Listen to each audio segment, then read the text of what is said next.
Hello friends, আমি জয়া বম্বিকাস কিচেনে আপনাদের স্বাগত। আজকে যে রেসিপিটা নিয়ে এসেছি সেটা আপনারা শেষ পর্যন্ত দেখুন, এটা আমার অনুরোধ। আশা করছি ভালো লাগবে। আর ভালো লাগলে আমার পাশে থাকবেন এবং একটা লাইক শেয়ার কমেন্টস করবেন। যদি আমার ইউটিউব চ্যানেল থেকে দেখে থাকেন তাহলে আমার চ্যানেলটাকে সাবস্ক্রাইব করে আমার পাশে থাকবেন। আর যদি ফেসবুক চ্যানেল থেকে দেখে থাকেন তাহলে রিকোয়েস্ট করব আমার পেজটাকে ফলো করবেন। আর পুরনো বন্ধুরা তো জানেন যেভাবে কী করতে হবে, সুতরাং আপনাদের বলার কিছু নেই। আশা করছি ভালো লাগবে ভিডিওটা। চলুন তাহলে বেশি দেরি না করে ভিডিওটা দেখা যাক। এই রেসিপিটা শেষ পর্যন্ত দেখার অনুরোধ রইল। এটা বাচ্চা বড় সবাই পছন্দ করবে, সুতরাং আপনারা এটা ঘরে বানাবেন। বানিয়ে কেমন হলো অতি অবশ্যই জানাবেন। মাঝখানে কিন্তু কেউ স্কিপ করবেন না, এটা কিন্তু আমার অনুরোধ। আশা করছি আপনারা স্কিপ করবেন না। চলুন তাহলে রেসিপিটা দেখে নেওয়া যাক। এই রেসিপিটা বানানোর জন্য আমি এখানে একটা মিক্সার বাউলের মধ্যে 4-5টা কাঁচা লঙ্কা আর 1 ইঞ্চির মতো আদাটাকে আমি কেটে টুকরো করে নিচ্ছি। আর দিয়ে দিচ্ছি রসুনের কোয়া, প্রায় 6-7টা রসুনের কোয়া দিয়ে আমি একটা পেস্ট বানিয়ে নিয়েছি। পেস্টটা একটা বাটিতে আমি ট্রান্সফার করে নিয়েছি। এবার ওই একই মিক্সার বাউলের মধ্যে আমি দুটো পেঁয়াজ নিয়েছি। পেঁয়াজগুলোকে আমি একটু বড় বড় চপ করে এই মিক্সার বাউলের মধ্যে দিয়ে দেবো। এভাবে কেটে নিচ্ছি বড় বড় করে, কেটে মিক্সার বাউলের মধ্যে দিয়ে দিচ্ছি।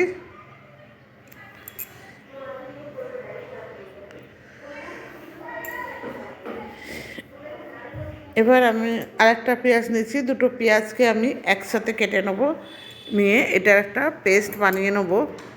আমি একসাথে বানাতে পারতাম, কিন্তু একসাথে এটা বানানো যাবে না, কারণ মিক্সার বাউলে ধরবে না, তাই জন্য আমি আলাদা আলাদা বানিয়েছি। পেস্টটা বানানো হয়ে গেছে, এবার আমি একটা বাটিতে ঢেলে নিচ্ছি।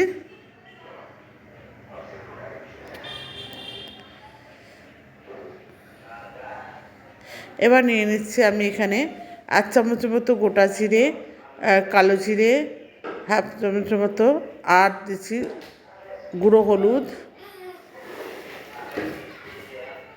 1 চামচের মতো গুঁড়ো হলুদ, আর 2-3টে তেজপাতা ফোড়নের জন্য, কিছুটা টক দই, রান্না করার জন্য সরষের তেল, আর নিচ্ছি লাল লঙ্কার গুঁড়ো 1/2 চা চামচের মতো, আর নিয়েছি এখানে স্বাদ মতো লবণ, আর একটুখানি গুঁড়ো জিরে, মানে 1/2 চামচের মতো গুঁড়ো জিরে। আমি আর একটা পেঁয়াজ নিচ্ছি, এই পেঁয়াজটাকে আমি ছাড়িয়ে চপড করে নেব, একটু চপড করে নেব, মানে চপড করে নিচ্ছি। এটা আমার রান্না করতে লাগবে। নতুন বন্ধু যদি কেউ থেকে থাকেন আমার চ্যানেলে, তাদেরকে অনুরোধ করব আমার চ্যানেলটাকে সাবস্ক্রাইব করে আমার পাশে থাকবেন এবং পাশে থাকা বেল আইকনটাকে অতি অবশ্যই প্রেস করবেন, কারণ আমি যখন কোনো ভিডিও আপলোড করব সবার প্রথম আপনাদের কাছে পৌঁছায়। আর পুরনো বন্ধুরা এতদিন যেভাবে সাপোর্ট করেছেন সেভাবেই সাপোর্ট করবেন। আর ফেসবুক থেকে যদি কেউ দেখে থাকেন তাহলে আমি অনুরোধ করব ফেসবুক চ্যানেলটাকে আমার ফলো করে নেবেন, মানে পেজটাকে। এবারে আমি এখানে নিয়েছি বোয়াল মাছটাকে আমি ভালো করে কেটে ধুয়ে নিয়েছি।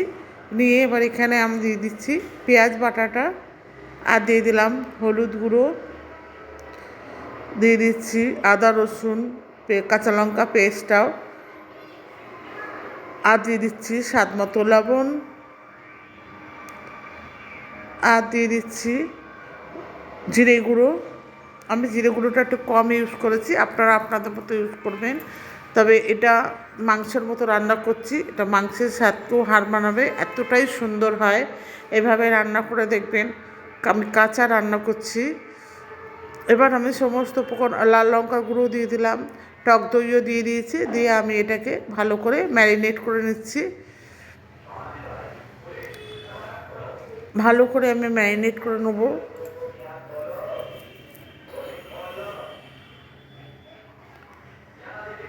এইভাবে আমি ম্যারিনেট করে নিচ্ছি। আমার ম্যারিনেট করা হয়ে গেছে। এবার আমি উপর থেকে 3 চামচের মতো সর্ষের তেল মিশিয়ে দিচ্ছি, যাতে সর্ষের তেল মাখিয়ে আমি এটাকে 5 থেকে 7 মিনিট রেখে দেবো।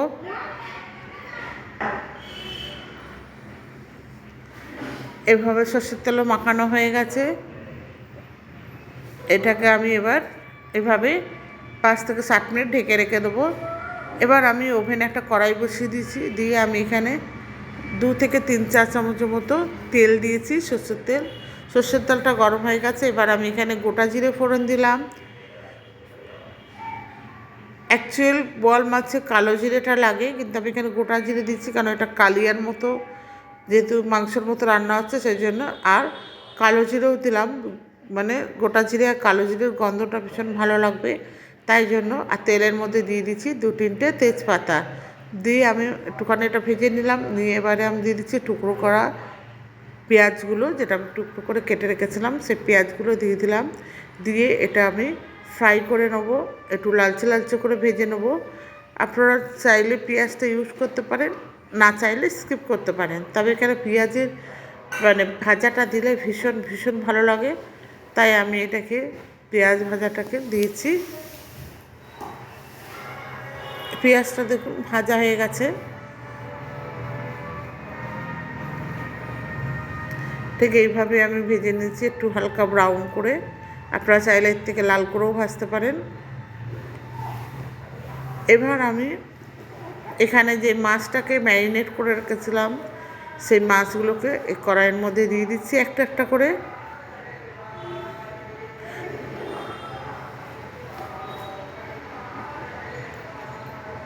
সব কটা মাছ আমি এর মধ্যে দিয়ে দেবো।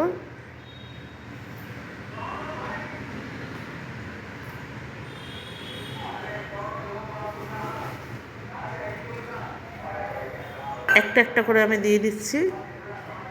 এই মাছটা এভাবে রান্না করলে বেশিক্ষণ রান্না করতে লাগে না, খুব তাড়াতাড়ি এবং ঝটপট হয়ে যায়।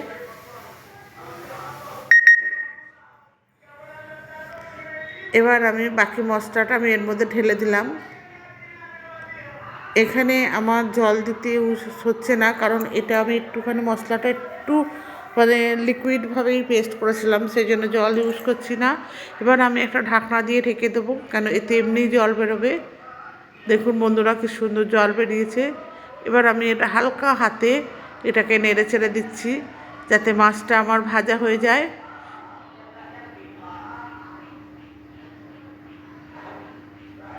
এবার আমি এখানে একটা ঢাকনা দিয়ে আবার ঢেকে দেবো।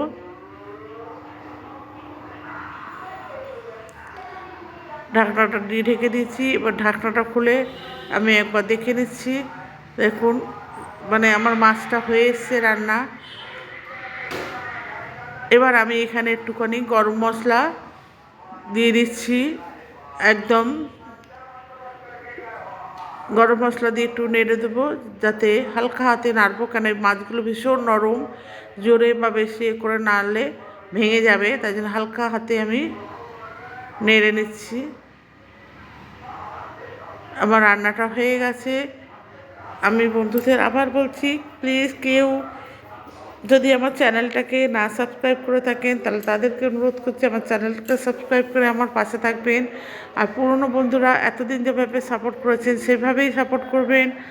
আর ফেসবুক থেকে যদি কেউ দেখে থাকেন, তাহলে আমার পেজটাকে ফলো করে আমার পাশে থাকবেন।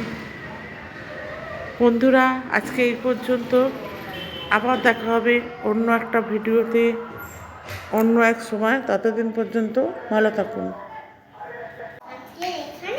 সবাই সুস্থ থাকবেন, ভালো থাকবেন।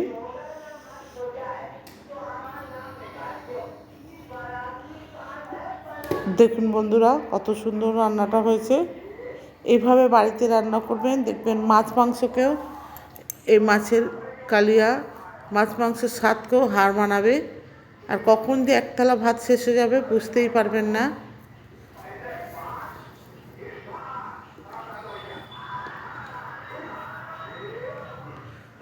ভিডিওটি শেষ পর্যন্ত দেখার জন্য ধন্যবাদ।